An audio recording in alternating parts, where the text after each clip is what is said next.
మనం వండుకునే రకరకాల అన్నాలలో కార్బోహైడ్రేట్స్ ఎక్కువ ఉంటాయి, ప్రోటీన్ తక్కువ ఉంటుంది. కార్బోహైడ్రేట్స్ ఎక్కువ ఉంటే షుగరు, బరువు, కొలెస్ట్రాల్ ఇట్లాంటి సమస్యలు వచ్చే అవకాశం ఉంటాయి. అదే ప్రోటీన్ ఎక్కువ ఉంటే గుండె జబ్బులు రాకుండా, కొలెస్ట్రాల్ చెడ్డది పెరగకుండా, గుడ్ కొలెస్ట్రాల్ పెరిగేటట్టు, మీకు ఇమ్యూనిటీ బూస్ట్ అయ్యేటట్టు చాలా హెల్ప్ చేస్తుంది. అలాంటి ప్రోటీన్ ఎక్కువగా ఉండే రైస్ ఒక్కటి, అదే కిన్వా రైస్. మరి కిన్వా ధాన్యాలను చిన్నగా ఆవాల్లాగా ఉంటాయి కదా, వాటిని మనం తెచ్చుకుని అన్నం వండు కనుక తింటే ఇందులో 14-15% ప్రోటీన్ ఉంటుంది. ఈ కిన్వా రైస్లో కార్బోహైడ్రేట్స్ తక్కువ ఉంటాయి, ఫైబర్ కంటెంట్ ఎక్కువ ఉంటుంది, పోషకాలు, విటమిన్స్, మినరల్ చాలా ఎక్కువ ఉంటాయి.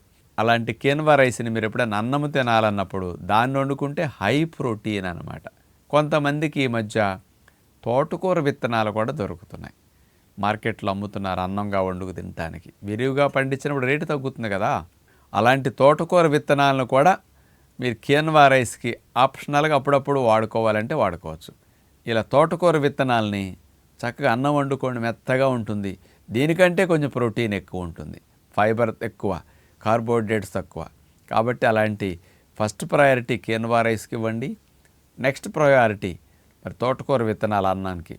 భవిష్యత్తులో ఇక తోటకూర విత్తనాలకు రెగ్యులర్గా అందరూ అన్నం వండుకు తినడానికి అలవాటు పడిపోతారు. ఇప్పుడిప్పుడే రుజువని కొన్ని ప్రాంతాల్లో తినటం మొదలెట్టారు.